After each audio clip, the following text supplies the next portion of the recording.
Hey guys, I'm Heather, and today we're going to walk through how to do a root retouch with Wella's Celestine Perfect. Celestine Perfect is our permanent line, and it comes in 5 tonal families: natural, rich naturals, reds, deep browns, and also our special blondes. When you're using KP, you're going to use a 1-to-1 ratio, and what that means is you're going to use 1 part color, depending on what formula you're choosing to use, and 1 part developer. For me, I'm actually just going to do a basic root retouch, so I'm going to use 10 volume because I don't really want any lift and she doesn't have any gray coverage. We always mix with a whisk, and that just makes sure that you're fully mixed so that your color is going to really be effective. Sorry. What I like to use is Wella's color brush. I like this because it allows me to move through my sections a little easier. We start in the back.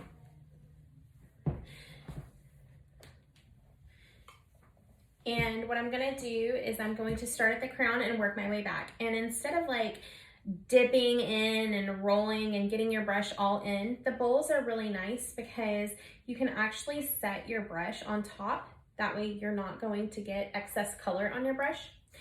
And so instead of dipping, all I'm gonna do is scoop out a bead of color.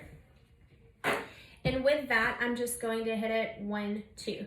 Now, the reason you don't hit it more than that is kind of like a makeup artist when they do a stippling effect. They stipple it in to make sure that it's really going to get good coverage and kind of blend out a little. You want this to make sure that you've got great coverage. So super thin sections, you're gonna work in a bricklaying pattern, back and forth. Just 1, 2. Scoop up a little bit more color. 1, 2. I also like to use a comb to hold the excess hair out of the way.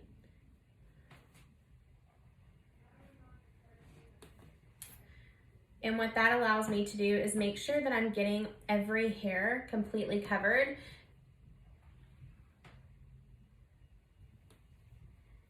And when I do my sectioning, I basically go from crown to ears, forward and back.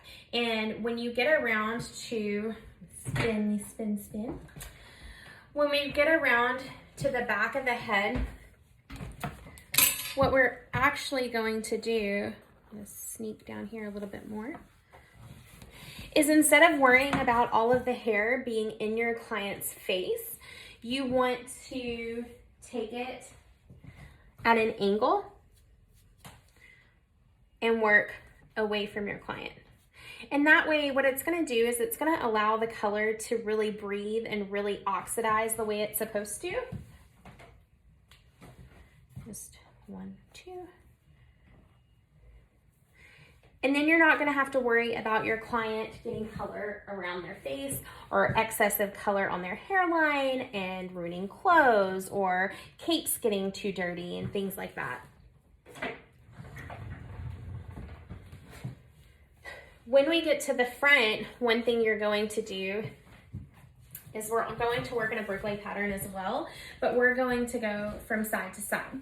And the goal is to bring all of the hair away from the client's face so that you don't have to worry about any color markings around their face, which you should be using the color pre-guard as well. But this just kind of gives you a little bit more security to where you can, if you're pulling away from the face, if they have any kind of gray coverage or resistant hair, you can really make sure to get in there and get that color.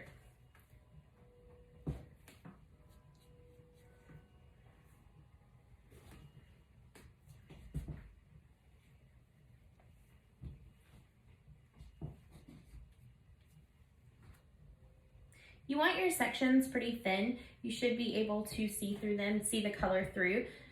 If not, you might not get the coverage that's necessary.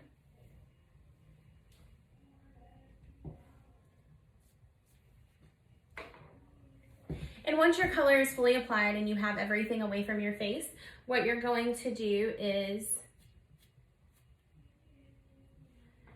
you're going to, if you want to use heat, use Wella's Climason for 15 to 20 minutes. And if you're going to use no heat, we suggest 30 to 40, depending on the resistancy of the hair.